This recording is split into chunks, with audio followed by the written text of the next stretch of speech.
completely about MSMEs and the MSMEs whoever are participating, और आपके माध्यम से जहां तक ये आवाज पहुंचेगी तो मुझे लग रहा है MSMEs हमारे देश में पूरे कोने कोने में फैले हुए हैं। आप एक गांव में भी जाएं, अभी गोयनका साहब ने जिन 12 करोड़ MSMEs का जिक्र किया उसमें से ज्यादातर माइक्रो हैं, जैसा कि बताया 99.7% माइक्रो हैं। माइक्रो वो होते हैं जिनकी 2 करोड़ से कम की अपना अस्तित्व होता है। तो मुझे लग रहा है इतनी बड़ी संख्या के वो लोग हैं कि आप ही केवल एक माध्यम है उन तक ये आवाज पहुंचाने का। क्योंकि मान लीजिए कोई कहीं मध्य प्रदेश के किसी कोने में, गुजरात के किसी कोने में, उत्तर प्रदेश के किसी कोने में एक छोटा MSME चला रहा है, उसको नहीं मालूम पड़ेगा कि दिल्ली में इतना बड़ा MSMEs के लिए एक हवन यज्ञ होने जा रहा है जिसमें कि उनको लाभ मिलने वाला है।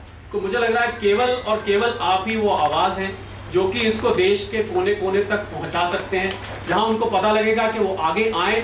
और गवर्नमेंट की जो स्कीम्स हैं MSMEs के लिए, कल मैं गोयनका साहब फाइनेंस मिनिस्ट्री में था और मुझे पता लगा कि बहुत सारे आप जो जिक्र कर रहे थे कि MSMEs को बैंक वाले अब लोन देने के लिए नखरे दिखा रहे हैं। फिर से एक बार, ये इमरजेंसी क्रेडिट लाइन गारंटी जब कोविड में शुरू हुई थी तो बैंकों ने आके उनको नखरे दिखाने शुरू कर दिए।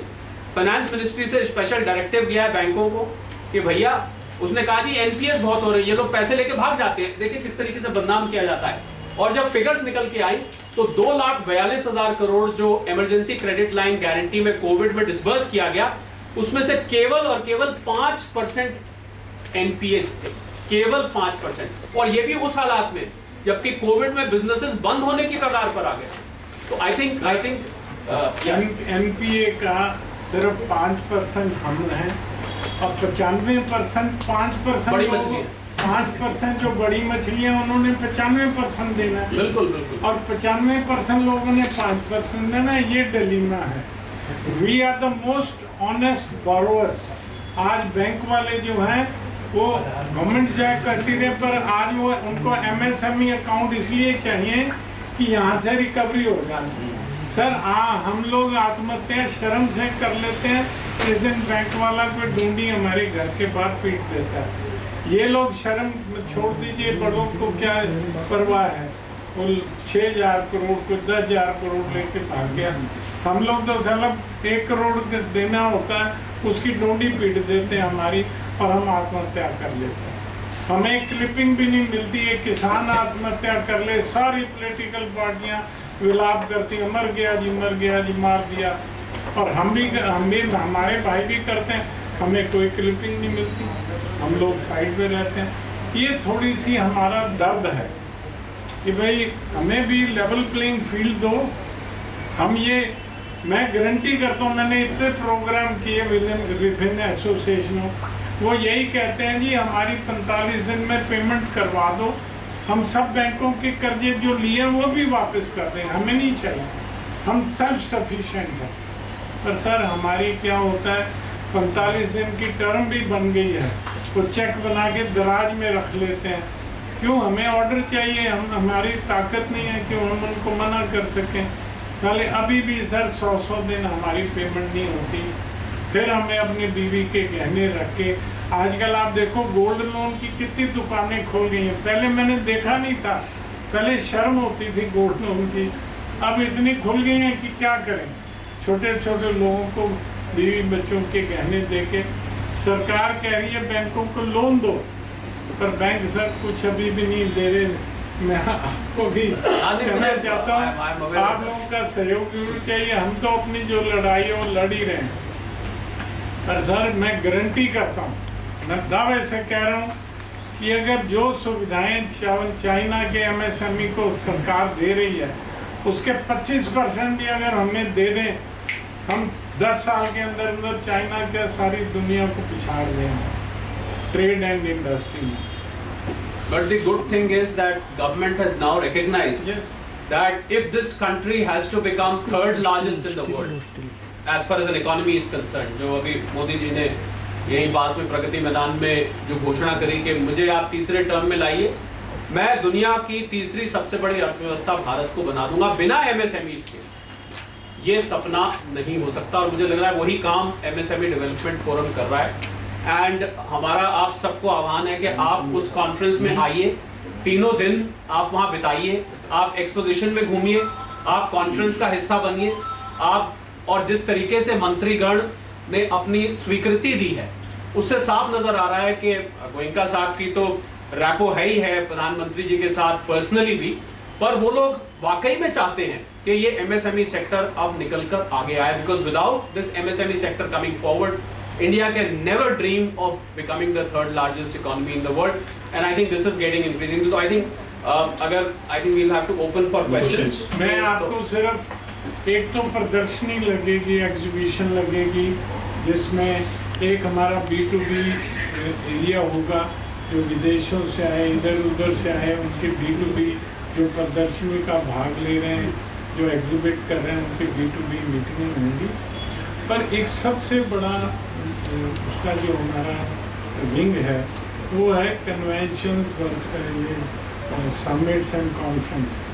वो 12 होंगी, 4 प्रतिदिन। पहले दिन इनॉग्रल होगा जिसमें J&K की प्रेजेंटेशन होगी। दूसरा इनॉग्रल होगा, पहले मनोज सिन्हा जी रहेंगे, दूसरे में नारायण राणे जी रहेंगे, उनकी टीम रहेगी, वो MSME पे प्रेजेंटेशन देंगे। उसके बाद थर्ड सेशन में हमने पीयूष गोयल जी को बुलाया है, और एक स्वदेशी जागरण मंच है जो स्वदेशी पे काम कर रहे हैं। स्वदेशी से स्वावलंबी और अपना उद्यमी भारत का निर्माण, उसके इशू पे चर्चा होगी, प्रेजेंटेशन होंगी। और उसके बाद एक हमने सब्जेक्ट रखा है, देखिए इंजीनियर बनने के लिए इंजीनियरिंग कॉलेज हैं, डॉक्टर बनने के लिए मेडिकल कॉलेज हैं, पर एंटरप्रेन्योर बनने के लिए कोई कॉलेज नहीं है। मुझे याद है जब मैं 9th में आया तो मुझे 3 ऑप्शन थी, इंजीनियरिंग ले लो, मेडिकल ले लो, या ह्यूमैनिटीज़ ले लो। मतलब सारा कूड़ा करता ह्यूमैनिटीज़ में। सर मैं इस अभियान पे भी हम लोग काम कर रहे हैं कि एंटरप्रेन्योरल यूनिवर्सिटी, एंटरप्रेन्योरल कॉलेजेस भी होने चाहिए। ये भी एक साइंस है कि कैसे फैक्ट्री लगेगी, कैसे अकाउंट्स होंगे, कैसे इसकी प्रोडक्शन होगी, हर चीज़ का एक सिस्टम है। पहले बनिया मारवाड़ी घर से करते थे, अब उसमें बड़ी टेक्नोलॉजी इंक्लूजन, बड़ी साइंटिफिक इंक्लूजन आ गई है। तो उसके लिए हमने एक सेशन रखा है जिसमें हमने यूनिवर्सिटियों को बुलाया है। उसमें Lovely University, Sharda University, Tecnia, 2-3 की हमें स्वीकृति मिली है। तो उसका मुद्दा है entrepreneurial skill and business education के ऊपर कि भाई वो उनके पास अब क्या कोर्सेज हैं युवाओं के लिए to become entrepreneur, become MSME। तो उनका एक सेशन होगा। 11 को सुबह हमने सेशन रखा है ग्लोबल समिट, जिसमें रशिया मेन पार्टनर कंट्री है, कुछ और कंट्रीज के एम्बेसडर्स भी आएंगे, क्योंकि export is another very important area for MSME। तो उसमें ये आएगा, रशिया इस समय 500 आइटमें उन्होंने कहा है कि हम इंडिया से लेना चाहते हैं। वो 500 की 500 आइटमें 2-4 छोड़ दीजिए, बाकी सब MSME से ही उनको उम्मीद है, इसीलिए वो हमसे भागीदारी कर रहे हैं।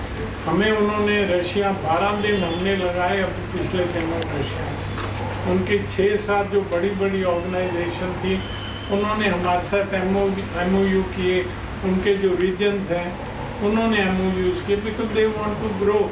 मैंने रशिया को बताया जी आप हवा में हो, हमें ये पता मिग आपके हैं, जेट आपके हैं, लड़ाई के इक्विपमेंट आपके हैं, सबमरीन है, पर आम स्तर में अमेरिका घुसा हुआ गली कूचे में मैकडोनल्ड, पिज़्ज़ा, पेप्सी, ये वो आपका नहीं है पता। आपको ये सब अगर ग्राउंड पे रशिया को पहुंचना है तो अब वो बड़े कीन है। हमारे यहाँ जैसे 99% MSME, उनके यहाँ भी 23%। They want to learn how to grow. तो ये सेशन है 11 को सुबह। उसके बाद हमने एक मीडिया का सेशन रखा है, जैसे media role in promoting MSMEs for 5 trillion economy and self reliant India, कि इस भागीदारी में कैसे मीडिया का क्या रोल हो सकता है, इस पे हमने एक सेशन रखा है। उसके बाद हमारा सेशन है जो PSUs हैं, गवर्नमेंट है, और जो कॉरपोरेट्स हैं, MNCs हैं, ये सर चंद्रयान बिना MSME के कंपोनेंट के उड़ नहीं सकता, PSUs का काम चल नहीं सकता, तो जितनी मर्जी पहले हमें लताड़ते रहेंगे। उसके ऊपर हमने रखा कि आपकी कोलैबोरेशन से कैसे उन्नति हो सकती है, कैसे MSMEs को फायदा हो सकता है, how what is your role and how you feel that this can grow, we can grow on this. इसी तरह एक हमारा सेशन है 12 को सुबह इनोवेशन, टेक्नोलॉजी एंड स्टार्टअप के ऊपर। उसमें हमने ये है कि एम्प्लॉइज, जैसे आपको बताया कि टेक्नोलॉजी एम्प्लॉइज की ज़रूरत है। एक मैं भूल गया, एक हमारा सेशन 11 को जो एंड का सेशन है वो है smart and low cost funding. ये कैसे आपको मिल सकती है। अब जैसे ये पब्लिक इशू आता है, क्या बोलते हैं उसे, IPO। सर सबसे cheapest and most comfortable funding है IPO। क्यों? IPO में आपकी कोई लायबिलिटी नहीं है, महीने के बाद कोई इंटरेस्ट का बिल नहीं आना, and if you are growing you can increase your capital without any tension. तो ये चीज़ें हमारे MSMEs को पता नहीं है। टेक्नोलॉजी का सेशन है, उसके बाद एक और सेशन है और एक और बीच में जिसमें अनुराग ठाकुर आ रहे हैं, यूथ पार्टनरशिप। आपने अनुराग ठाकुर जो आ रही है यूथ पार्टनरशिप, उसमें हमने एक सेशन रखा है कि आप किस तरह से MSME बिजनेस स्टार्ट कर सकते हैं और एग्जिस्टिंग प्रॉफिट्स को कैसे बढ़ा सकते हैं। उसमें मैंने पीयूष बंसल है, ये लेंसकार्ट का मालिक है, मेरा पड़ोसी है, मैंने कहा यार आप आओ। एक मैंने MDH के जो मालिक है आजकल राजीव, उसको कहा। एक आपने वो नाम दिया ना, एक वो सर विजय शेखर रेड्डी पेटीएम वाले, मैंने उन ऐसे लोगों को बुलाया क्योंकि उनके कहने से एक मैसेज दूर तक जाता है। तो हम प्रयास करके अपने, फिर उसके बाद हमने एक सेशन रखा लास्ट वैलिडिटी, वो मैं हर साल रखता हूँ, गवर्नमेंट और रूलिंग पार्टी। भाई आपने क्या किया, आपसे हमारी ये अपेक्षाएं हैं, क्योंकि सारे कंक्लूड करके उस दिन फर्रा उनके हाथ में पकड़ाएंगे कि ये हमारी डिमांड है, ये आप करवाओ, क्योंकि उनके माध्यम से काम हो सकता है। और इलेक्शन ईयर है, उनको हमारे वोट चाहिए। तो इस तरह से वो थोड़ा सा हम गाजर अपनी घुमाएंगे ताकि इन लोगों को हम प्रेरित करें। इसमें अब क्या सरकार से क्या मिलेगा? सर मांगने को देखो, हम माँ बाप से बहुत कुछ मांगते हैं, मिलता क्या है, कई बार वो कहते हैं बेटे चॉकलेट नहीं खानी, दांत खराब हो जाए। तो मिलने का डिमांड तो हमारी बहुत है सर, मैं आपको गिनाऊं तो रात पड़ जाए। और कई अफसरों के पास जब जाते हैं वो कहते हैं यार अपनी वो डिमांड घर में रखो, एक दो बताओ जो मतलब क्या है, जो मैं कर सकूँ। ठीक है, पर गवर्नमेंट है, पॉलिटिशियंस हैं, इनके पास बात करो, 10 करोगे 1-2, और फिर इनको बताएंगे भाई साहब इलेक्शन है, आपको वोट चाहिए तो हमारी कुछ सुन लो। क्योंकि अब तो हम कह सकते हैं ना, आने वाले दिनों में इन सबको 60 करोड़ 70 करोड़ वोटर तो हैं हम, तो ये थोड़ा सा डर दिखाएंगे, देखो शायद तो मिल जाए, आपके माध्यम से मिल जाए। तो ये हमारे सेशंस हैं, इसमें भी हम चाहेंगे आप लोग होंगे, हमारी बात जो हम बताएंगे आपके माध्यम से ऊपर तक पहुंच जाएगा। सर एक सवाल, अब एक सवाल ये है, फ्लोर ओपन कर रहे हैं। सवाल तो सर मेन सवाल आपसे है, सर तो वही एक्सपर्ट। मेरा सवाल आपसे है कि MSME का जो बेंचमार्किंग अभी 2 साल पहले जब कोरोना में हुआ तो जर्मनी को देख के किया गया, और हम बात करते हैं चाइना की। चलिए ये एक स्टेटमेंट है। दूसरा स्टेटमेंट है MSME में आपके यहाँ पे कितने इंडस्ट्री आ रहे हैं, इंडस्ट्री इन द सेंस कितने साइंटिफिक इंस्ट्रूमेंट के इंडस्ट्री हैं, कितने बड़े इंडस्ट्री हैं, क्योंकि वो भी MSME ही है, कितने फैक्ट्रीज की आ रही है। अब ये परचून का दुकान तो ठीक है, आ गया, बहुत बढ़िया है, लेकिन MSME तभी ग्रो करेगा जब आपके पास साइंटिफिक इंस्ट्रूमेंट और साइंटिफिक लोग आपके साथ जुड़ेंगे। Anybody can answer. मैं इसमें बता तो मेरा जो जवाब है वो जनरल होगा। शरद जी का आंकड़ों के साथ होगा। जनरल मैंने पहले आपको कहा, मेरे पास ये एग्जैक्ट आंकड़े नहीं है कि कितने साइंटिफिक लोग आए, कितने, मेरे पास ये आंकड़ा है, ये सारी दुनिया मानती है कि ये PSUs आते हैं। मैं पहले जाता था मंत्री जी के पास, जी फलाने PSU का स्टॉल लगाओ, कहते हैं इनका PSU का MSME से क्या लेना देना। फिर मैंने रिसर्च करके मैंने उनको बताया, मैं कहा जी गडकरी जी थे, उनके पास शिपिंग थी, मैं कहा जी शिप यार्ड वालों को भेजो लगाएं, एक तो हम छोटे, हमें वैसे कोई चुमन्नी नहीं देता, कॉरपोरेट का मेला लगाओ, एक कॉरपोरेट वहाँ अभी मैंने एक मेला देखने का 40-40 लाख रुपए के एक स्टॉल की फैब्रिकेशन हम साला फ्री में दे रहे। मैं सच बता रहा हूँ कि मैंने लड़ भिड़ के मंत्री जी से 50 स्टॉल सब्सिडी ले ली, 50 भी नहीं आए। क्यों? उनको पहले पेमेंट देनी है, बाद में रिइंबर्समेंट देनी है, वो पहले पेमेंट नहीं देनी है। मेरा सवाल इसलिए था, एक सेकंड में छोटा सा बात बोल दूं, मेरा सवाल इसलिए इम्पोर्टेंट है, एक कार बनाने में 700 प्रोडक्ट लगती हैं, 700 प्रोडक्ट में 7000 कंपनियां हैं जो 99% MSME होंगी। एक रेलवे के लिए जितने वेंडर है उसमें 80% MSME होंगे। जो आप कह रहे हैं उसी बात को मैं आगे बता रहा हूँ, सरकार को समझ में आप ही मेरा जवाब दे रहे हैं सर, बिल्कुल वही पर आप मानेंगे भाई साहब, ये अब हमने ढोल पीट के मंत्री हमें कहते हैं गोयनका जी आप MSME मंत्रालय जाओ, क्यों? मेला करना है, 1 करोड़ 2 करोड़ 3 करोड़ का खर्चा है, MSME को फ्री स्टॉल चाहिए। वो कहते हैं जी जो अब मैं J&K या स्टेट को इसलिए लेता हूँ, स्टेट खर्चा करती है, स्टॉल फ्री देती है, और अभी मंत्रालय से हमने लड़ भिड़ के ये लिए, फिर भी लोगों पर कई बार उतने पैसे नहीं, बट अब ये वो समझने लग गए PSU।